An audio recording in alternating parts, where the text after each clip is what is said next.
Class 12 का chapter हम लोग अभी पढ़ रहे हैं डिफरेंशियबिलिटी, इसमें कि हम लोग पढ़ चुके हैं पीछे 5.3 तक। इसमें पढ़े हैं हम लोग अभी just derivatives of inverse trigonometric function.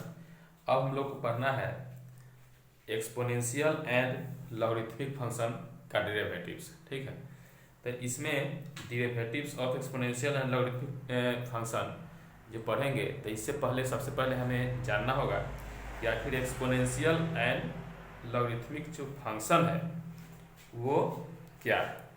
ठीक है, पहले वो जानेंगे। चलिए, तो पहले हम लोग जानेंगे चरघातांकी। यही जो हम लोग पढ़े हैं, बोले हैं अभी कि एक्सपोनेंशियल और लॉगरिथमिक फंक्शन। तो एक्सपोनेंशियल को हिंदी में कहते हैं चरघातांकी और लॉगरिथमिक फंक्शन को कहते हैं लघुगणकीय। तो सबसे पहले हम लोग जानते हैं चरघातांकी फलन क्या है, यानी एक्सपोनेंशियल फंक्शन क्या है। तो ये कहेंगे फलन y बराबर एफ एक्स बराबर बी एक्स, मतलब ये y बराबर बी एक्स ही समझिए, जैसे या एफ एक्स भी ले सकते हैं चाहे y भी ले सकते हैं, दोनों कहा गया है। तो ये बी एक्स जो होगा धनात्मक आधार b, मतलब b धनात्मक होना चाहिए। अभी के वो भी क्या होना चाहिए, 1 से बड़ा। ठीक है, 1 नहीं, b क्या होना चाहिए, धनात्मक होना चाहिए। b से बड़ा के लिए चरघातांकी फलन कहलाता है। y बराबर अगर बी एक्स है, जहाँ b क्या है, b 1 से बड़ा है और धनात्मक है, तो कहलाएगा ये 1 से बड़ा धनात्मक ही होगा, तब ये कहलाएगा चरघातांकी फलन। ठीक है, इसे अंग्रेजी में कहेंगे the exponential function with positive base b greater than 1 is the function y बराबर f x equal to b x. ये हो गया, क्या कहलाएगा, इसी की कहेंगे, मतलब ये वाला ध्यान रखना है, b के पावर x जो है, इस टाइप का जो फंक्शन है उसको हम लोग कहते हैं चरघातांकी। क्यों, क्योंकि आप देख रहे हैं ना घात में क्या है, x है, तो x चर है, इसलिए इसको कहते हैं चरघातांकी। ठीक है, अब देखिए इसमें दो टाइप का आपको मिलेगा। y बराबर आ जाएगा, मान लीजिए यहाँ अगर हम b के जगह पर 10 लेते हैं और b के जगह पर e लेते हैं, दो टाइप से आएगा।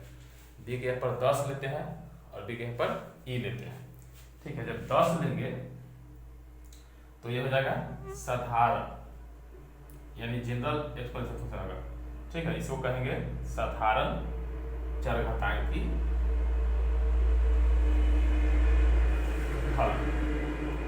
कब, देखिए जब b बराबर 10 होगा तब। ठीक है, यहाँ जब b बराबर अगर e हो जाएगा तो ये कहलाएगा आपका प्राकृतिक, ये कहलाएगा प्राकृतिक चरघातांकी फलन। अब दोनों का एग्जाम्पल समझिए क्या होगा। जैसे मान लीजिए यहाँ y बराबर 10 के पावर x है, तो ये क्या हो गया, साधारण। ठीक रखना है, ध्यान रखना है, b के जहाँ पर ये फंक्शन जो है y बराबर bx को ही चरघातांकी फलन कहते हैं। इसमें कि अगर b के बराबर 10 लेते हैं तो उसको कहते हैं साधारण चरघातांकी फलन, जैसे कि y बराबर है 10x। ठीक है, अब यहाँ इस तरह के जो फंक्शन रहेगा तो वो उसको हम लोग कहेंगे साधारण चरघातांकी फलन। लेकिन अगर रहेगा ऐसे y के पावर में y बराबर e के पावर x, यानी यहाँ b के यहाँ पर क्या रख देना है, b के यहाँ पर रख देना है e, तब ये जो हो जाएगा इसको कहेंगे हम लोग प्राकृतिक चरघातांकी फलन। ठीक है, तो आप चरघातांकी यानी एक्सपोनेंशियल फंक्शन के बारे में जान गए। अब आगे देखिए लघुगणकीय फलन क्या है, वो हम लोग पहले देखते हैं, उसके बाद डिफरेंशियल बताएंगे। चलिए देखिए, यहाँ लॉगरिथमिक फंक्शन है, लघुगणकीय फलन का परिभाषा आप देख लीजिए पहले क्या है। पहले मान लीजिए कि b बड़ा है 1 से, एक वास्तविक संख्या है ना, b 1 से बड़ा एक वास्तविक संख्या है, तब हम कहते हैं कि b आधार पर a का लघुगणक x है। ठीक है, b का लघुगणक b आधार पर, आधार b रहेगा, पर a का लघुगणक क्या है, x है। यदि b के power x equal to a है तब, तो इस तरह से अगर दिया हुआ है b के power x equal to a है, तो इसका मतलब ये हुआ कि आधार b पर a का लघुगणक x है। ठीक है, अंग्रेजी में कहेंगे कि b greater than 1 b a real number, there we say logarithm of a to base b is x if b to the power x equal to a। मतलब यहाँ ध्यान रखिएगा कि b जो है एक नंबर लेना है जो कि 1 से बड़ा हो और कोई वास्तविक संख्या हो। ठीक है, तब हम कहेंगे कि b आधार पर a का लघुगणक x होगा, b आधार पर a का लघुगणक x होगा जब b के power x equal to a रहेगा तब। ठीक है, ये हो गया, ये तो परिभाषा होगी। अब देखिए आखिर b आधार पर a के लघुगणक है, तो उसको कहते कैसे हैं, आप ये लिख दीजिएगा b आधार, देखिए आधार b रहेगा, बी आधार पर ए के लघुगणक यानी लघुगणक जो है ए के लघुगणक को कैसे लिखेंगे? देखिए आधार को नीचे लिखेंगे यहाँ बी, किसका लघुगणक निकालना है? ए का, तो उसको यहाँ लिखेंगे। ठीक है, बी आधार पर ए के लघुगणक को हम इस तरह से लिखेंगे, आधार को नीचे लिखेंगे और लॉग ए को लॉग के सामने लिखेंगे। ठीक है, इस तरह से प्रकट करते हैं, ध्यान रखिए। तो क्या करेंगे? प्रकट करते हैं। यहाँ भी आपका आ जाएगा, देखिए इसमें भी आएगा, बी के मान पर निर्भर करेगा। यहाँ भी दो तरफ के आएगा। अब देखिए यहाँ ये तो जान गए, यदि ये जगह आएगा अगर b बराबर अगर 10 रहेगा तो उस समय इसी को हम क्या लिखेंगे? तब log a ये 10 लिखाएगा। ठीक है, तब हम लोग क्या कहेंगे? इस ये लिखाएगा, बेस यहाँ रहेगा 10। ठीक है, अगर b बराबर रहेगा e तो ये इस चीज को हम लोग ऐसे लिखेंगे। ठीक है, तो इस तरह से जो आएगा तो ये रहेगा साधारण लघुगणक, ध्यान रखना ये रहेगा साधारण लघुगणक। जब बेस ई है तो ये हो जाएगा प्राकृतिक लघुगणक। उसी प्रकार से हम लोग लघुगणक आप समझ में आ गया कि कोई भी विषय यहाँ दिया हुआ है b⁴x है, तो इसका मतलब कि आधार b है। क्या है? आधार b है। ऐसे में आधार b है और x क्या है? तो a का लघुगणक है। b⁴x है तो आधार क्या है? b है, x क्या हुआ? तो a का लघुगणक हो जाएगा। कौन आधार पर? b आधार पर। इसलिए देखें b आधार पर एक लघुगणक हम लोग इस तरह से लिखेंगे। इसका मीनिंग आप ध्यान रखिएगा कि जब b⁴x = a है तो इसका मतलब कि a का लघुगणक x है, किस पर? आधार b पर। यहाँ आप लोग को हम बताएं ये संकेत हो गया कि b आधार पर a के लघुगणक हम लोग इस तरह से प्रकट करते हैं। log a रहेगा, b बेस में नीचे लिखाएगा। ठीक, यही बेस b के मान 10 भी हो सकता है, e भी हो सकता है। तो अगर b के मान हम 10 लिए, ठीक है, b के मान 10 लिए तो ये संकेत दिखाएगा। तो ऐसा रहेगा, तो इसको हम लोग साधारण लघुगणक कहेंगे। अगर b बराबर e लिए तो उस तरह के संकेत को हम लोग ऐसे लिखेंगे, यानी बेस b के यहाँ पर 10 लिख दिए तो साधारण लघुगणक, और e लिख दिए तो प्राकृतिक लघुगणक हो गया। ठीक है, अब इस बात को आप स्पष्ट तरीका से एक एग्जाम्पल देके समझिए क्या होता है। देखिए लघुगणक का मीनिंग समझना जरूरी है, नहीं तो फिर आप सवाल नहीं बना पाएंगे। जैसे देखिए 2 के पावर 3 है, 2 के पावर 3 का मतलब 8 होता है। ठीक है, 2 के पावर 3 का मतलब 8 होता है। तो यहाँ देखिए इसमें जो है आप लोग देखेंगे, यहाँ देखिए यहाँ 2 के पावर 3 = 8 है। तो ये तो आप जानते हैं 2 के पावर 3 का मान 8 होता ही है। ताकि इसको हम लोग लॉग के रूप में अगर समझे तो क्या समझेंगे कि जो है ये 8 का लॉग जो है वह 3 है। 8 का लॉग 3 है, किस आधार पर? अगर आधार 2 रहे तब। तो इसको हम ऐसे लिख सकते हैं, log 8 आधार क्या रहेगा? आधार ध्यान रखना है, ये वाला आधार होता है। तो अगर आधार 2 है तो इसका वैल्यू हो जाएगा 3। इसका मीनिंग ही होता है कि 8 को अगर हम 2 के पार्ट में तोड़ते हैं तो हमें क्या मिलेगा? 3 मिलेगा। कितना मिलेगा? 3, यानी पावर 3 मिलेगा। इस तरह से आप देखिए 5 के पावर, देखिए आप अगर लिखना चाहे 5 के पावर 4 तो 5 × 5 × 5 कितना आएगा? 625 ये आएगा। तो इसका मतलब ये हुआ कि log 625 का मान अगर बेस 5 है तो इसका आ जाएगा 4। ठीक है, यानी देखिए आप log 625 का मान log 8 का मान 3 आया है। ध्यान रखना जब बेस 2 है तब, कोई जरूरी नहीं कि हमेशा 3 ही है। इस तरह इसमें आप समझिए log 625 का मान यहाँ 4 है, लेकिन यहाँ देखिए 25 के पावर जब 2 आएगा तब भी 625 आएगा। तो अब यहाँ जो है 625 का लॉग निकालेंगे तो यहाँ तो आधार 25 है, तो यहाँ कितना आएगा? 2 आएगा। अब देखिए यहाँ log 625 का मान 4 आ गया। आप कह सकते हैं कि log 625 का मान 4 ही होता है? नहीं कह सकते हैं, निर्भर किस पर करेगा? आधार पर। देखिए यहाँ 625 में आधार 5 है तो मान इसका 4 आ गया। ठीक है, और जब आधार 25 है तो मान 2 आ गया। क्यों? आप देखें ना, 25 के पावर 2 तब 625 होता है, 5 के पावर 4 तब 625 होता है। यानी अगर इसको हम आधार 5 समझ के तोड़ेंगे, 5 के लिए तोड़ेंगे, 4 मिलेगा हमें। 625 क्या मिलेगा? 4 मिलेगा ना, 5 की संख्या। अगर हम 25 के रूप में तोड़ेंगे तो हमें 2 मिलेगा। या आप इसे देख सकते हैं। तो इसी चीज को हम लोग लॉग के रूप में ऐसे लिखते हैं, तो ये वाला आधार हो जाता है और इसका लॉग ये वाला आता है। ठीक है, इस तरह से हो गया। अब हम लोग इसमें देखिए लॉगरिथम एक्सपोनेंशियल जो है इसका कुछ गुण होता है। जैसे आप देखेंगे कि आप कोई भी चीज़ के, जैसे देखिए यहाँ कोई फॉर्मूला है लॉग, और यहाँ देखिए आधार दिया हुआ है ए, इसका तो पी का, लॉग पी का जो है आधार ए पर अगर तोड़ना है तो इसको आप ऐसे तोड़ सकते हैं। इसको लिखेंगे लॉग पी, मान लीजिए इसको दो हिस्सा में तोड़ना है तो आधार एक अपना मन से हम बी ले लेते हैं। ठीक है, तो अब इसको जो है बटा में आधार बी पर ही ए का लॉग इस तरह से लिख सकते हैं। देखिए यहाँ ए बेस था, फॉर्मूला ध्यान रखिए बेस ए था, इसका लॉग है ये, पी का लॉग है, तो इस तरह से हम लोग इसे लिख सकते हैं। अब डिटेल नहीं समझना है हम लोग को, आगे जो है सवाल बनाना है तो डिटेल आप लोग 11वीं क्लास में ये सब सीख चुके हैं। अब इसको जो है ये इस तरह से आप व्यक्त कर सकते हैं। अब देखिए प्रूफ किसी को करना हो तो जैसे हम लोग ये जानते हैं, जैसे अभी बताए हैं कि ए के power x equal to b के पावर एक्स इक्वल टू क्या है, ए है, तो इस तरीका से इसको दोनों के इसका कुछ कोई मान पुट कर लीजिए, इसका कोई मान पुट कर लीजिए, तब लाएंगे तो ये वाला आ जाएगा। ठीक है, अब देखिए दूसरा देखिए फंक्शन, जैसे मान लीजिए लॉग यहाँ क्या है, अब यहाँ लेते हैं जैसे कि पी क्यू, दो फंक्शन अगर गुना में रहे, आधार बी ही मान लीजिए यहाँ, तो पी क्यू रहे, देखिएगा अगर गुना में हो क्या होता है, ए में भी ले सकते थे हम फार्मूला के लिए, यहाँ लॉग पी बेस वही रहेगा, लॉग क्यू यानी गुना में रहे तब प्लस में हम दो हिस्सा में तोड़ सकते हैं। बेस बार बार लिखने की आवश्यकता नहीं है, आगे सवाल बनाएंगे तो फंक्शन लिखेंगे, यहाँ से फार्मूला में लिख दे रहे हैं। यानी ध्यान रखना है कि अगर गुना में रहे लॉग में तो इसको हम लोग दोनों को बारी बारी लॉग से प्लस में लिख देंगे।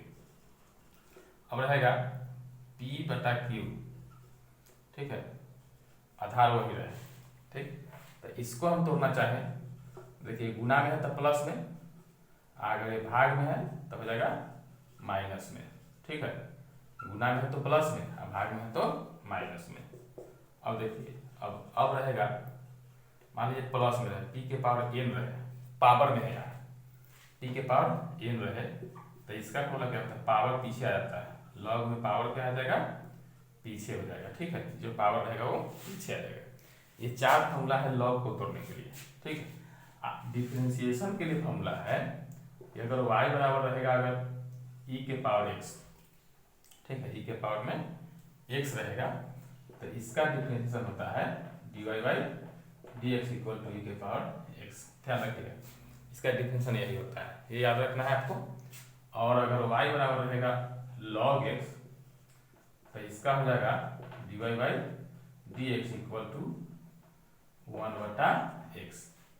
अगर रहेगा y बराबर a के पावर x तो इसका हो जाएगा dy by dx, formula a के पावर x log a। अब देखिए ये वाला फॉर्मूला जो है आप इसको भी साबित कर सकते हैं।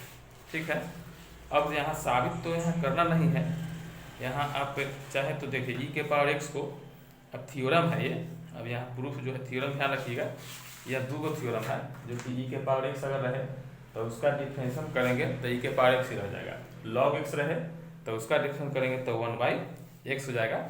आप इसको साबित कर सकते हैं इसकी सहायता से, थ्योरम यह नहीं है। इसको जैसे अब चेन रूल से हम लोग अगर डिफरेंशिएट करेंगे तो मान लीजिए dy बाई dx करते हैं, चाहे ऐसे y बराबर a के पावर x है, तो हम लोग फॉर्मूला सीखे हैं कि आधार तो a हो गया, ठीक है, और लॉग का वैल्यू क्या होगा, जैसे हम आपको तुरंत बताए हैं b के power x equal to a, तो a का लॉग x है, तो यानी कि देखिए यहाँ y का लॉग x आएगा ना, तो इसका मतलब क्या हो गया, इसको ऐसे लिखेंगे ना, log y और बेस क्या रहेगा a रहेगा, इक्वल टू कितना आएगा x आएगा। ठीक है, इक्वल टू x आखिर यही आता है, इसको यही लिखते हैं log a बेस b बराबर में x। तो यहाँ बेस क्या हो गया a हो गया। अब इसको अगर डिफरेंशिएट करेंगे तो आप डिफरेंशिएट चेन रूल से करिएगा, log y dy by dx equal to dx by dx, तो 1 आएगा, तो ये आपका जाएगा 1 बटा y, ठीक है, और dy बाई dx आएगा 1। ठीक, यहाँ देखिए तो इस तरह से जो है तो यहाँ आ जाएगा dy by dx equal to क्या रहेगा, इक्वल टू रहेगा अब यहाँ ऊपर जाएगा तो y। अब देखिए y की वैल्यू आप यहाँ क्या रखेंगे, a के पावर में x रखेंगे। अब कहेंगे कि आखिर यहाँ log a कैसे आता है, तो log a के लिए ये जो बेस है इसको आप देखिए, इसको आप इस तरीका से अगर तोड़ेंगे तो आपका ये वाला आ जाएगा, क्योंकि यहाँ इस तरीका से बेस को तो हम लोग सीखे नहीं है बेस के लिए, तो यहाँ log x है। तो ऐसे में यहाँ क्या हो जाता है, ध्यान रखिएगा, ऐसे में जो होता है यहाँ ये बेस माना जाता है e, ठीक है। तो यहाँ बेस जो है, यहाँ बेस की चर्चा नहीं थी तो इसलिए यहाँ जो बेस रहेगा वो बेस आ जाएगा, ठीक है। तो इस तरह से हम लोग ऐसे, इसका हम आगे भी सीखेंगे, ठीक है। इसका हम लोग अगले चैप्टर में सीखना है। अभी फिलहाल हम लोग इस चैप्टर का सवाल बनाते हैं। देखिए जैसे इसमें जो है ये बनाएंगे एक्सरसाइज 5.4, हम लोग बनाएंगे एक्सरसाइज 5.4। देखिए क्या एक्सरसाइज 5.4 है ना, आप कुछ एग्जाम्पल देख लीजिए, ठीक है। कुछ एग्जाम्पल देख लीजिए। एक्सरसाइज 5.4 हम अगले वीडियो में भी बना सकते हैं। जैसे कि देखिए एग्जाम्पल, ये छोड़ दीजिए एक्सरसाइज होगी। अभी आप देखिए, जैसे मान लीजिए y के पावर है, y बराबर है e के पावर -x, तब यहाँ dy/dx निकालना है। तो क्या करेंगे, आप देखिए, आप चेन रूल का प्रयोग यहाँ कर सकते हैं, ठीक है। चेन रूल का प्रयोग यहाँ कर सकते हैं। क्या करेंगे, तो देखिए dy/dx e के पावर -x है।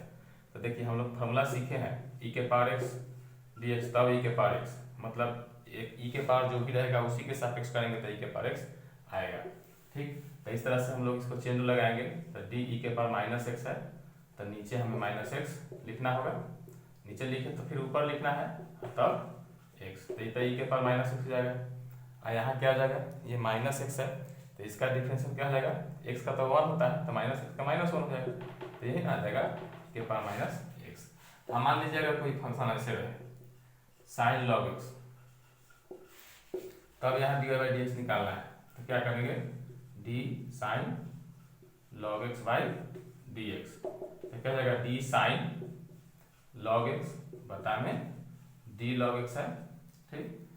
ये नीचे लिखे हैं तब फिर ऊपर लिखेंगे d log x by dx, तो ये आपका हो जाएगा cos log x, log x क्या है 1/x, तो क्या जाएगा cos log x बटा में 1/x हो गया। ये आप देख लिए। चलिए अब ये जो है, इसी की सहायता से हम लोग जो है अब एक्सरसाइज बनाएंगे। एग्जाम्पल इतना काफ़ी है, ऐसे एक आध एग्जाम्पल और भी हम लोग देख सकते हैं। एग्जाम्पल है इसमें, जैसे कि देखिए यहाँ दिया हुआ है y बराबर cos inverse e to the power x। अब देखिए तो e to the power x है, तो इसको आप डायरेक्ट बना सकते हैं, चेन रूल से भी कर सकते हैं। देखिए दो तरीका से बनाएंगे आप। यहाँ जो है हम लोग dy/dx लिखेंगे, तो d cos इनवर्स e के पावर x dx लिख दिए, ठीक है। अब चेन रूल लगाएंगे तो cos inverse e to the power x, cos inverse का डिफरेंशियल हम लोग सीखे हैं, लेकिन किसके सापेक्ष, cos इनवर्स यहाँ जो रहेगा उसके सापेक्ष। तो यहाँ तो x है लेकिन यहाँ e to the power x है, तो यहाँ हम लिखेंगे नीचे, और नीचे लिखेंगे तो इसके बदला में ऊपर भी लिख देते हैं। तब देखिए cos इनवर्स x का क्या सीखे हैं, -1/√1 माइनस में x स्क्वायर सीखे हैं। यहाँ x के यहाँ पर e to the power x है, तब सेम यही चीज में √1 माइनस में जहाँ x है यहाँ e to the power x है, इसी यही रख दिए, स्क्वायर हो गया। e to the power x का तो सेम रहता है।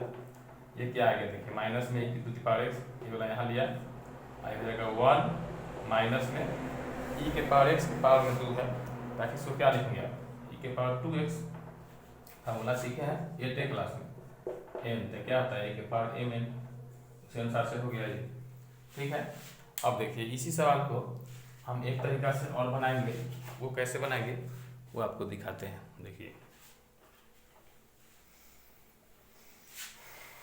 जैसे देखिए इसमें क्या करते हैं, जो cos इनवर्स है उसको हम इस साइड ले आते हैं, ठीक है। तो क्या हो जाएगा cos y, हो जाएगा e के पावर x। अब इसके सापेक्ष डिफरेंशिएट करेंगे, है ना, दोनों तरफ इसके सापेक्ष डिफरेंशिएट करेंगे। क्या हो जाएगा d cos y dx equal to d to the power dx। Chain rule तो इसमें लगेगा नहीं, cos y है तो dy और dy/dx dx, ये हो जाएगा e के पावर में x। cos y का आप लोग जानते हैं क्या होता है, माइनस साइन y होता है ना, और dy by dx e to the power x।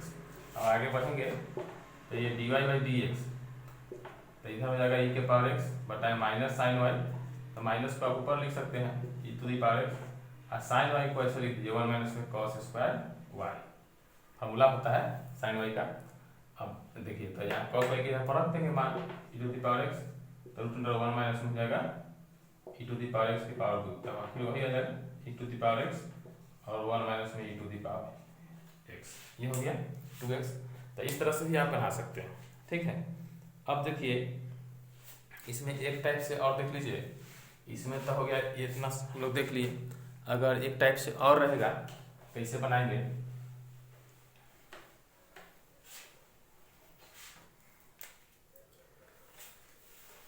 चलिए मान लीजिए यहाँ रहेगा y बराबर e to the power log x, तो ऐसे तो रहेगा नहीं, ऐसा कभी रहेगा तो ये x हो जाता है, इससे log खत्म हो जाता है, ध्यान रखिएगा। मान लीजिए e के पावर रहेगा cos x, तो ऐसे में dy by dx equal to हो जाएगा d e to the power x by dx, इसमें भी चेन रूल लगाना पड़ेगा, cos x तो नीचे लिखाएगा cos x, नीचे लिखे हैं तो फिर ऊपर भी लिखेंगे तो हो जाएगा ये dx, तो e के पावर cos x का तो सेम हो जाएगा, और cos का क्या होता है माइनस साइन x, तो इसको आप ऐसे लिख सकते हैं e के power cos x sine x, ये हो गया। चलिए हर एक टाइप से हम बता दिए, अब हम लोग शुरू करते हैं ये अगले वीडियो में एक्सरसाइज 5.4, ठीक है। ये आप देख लिए हम लोग ये चैप्टर का जो है लॉगरिथमिक फंक्शन और एक्सपोनेंशियल फंक्शन, ये दोनों का परिभाषा के साथ कुछ फार्मूला और कुछ एग्जाम्पल पढ़ लिए। अब एक्सरसाइज 5.4 हम लोग अगले वीडियो में शुरू करेंगे।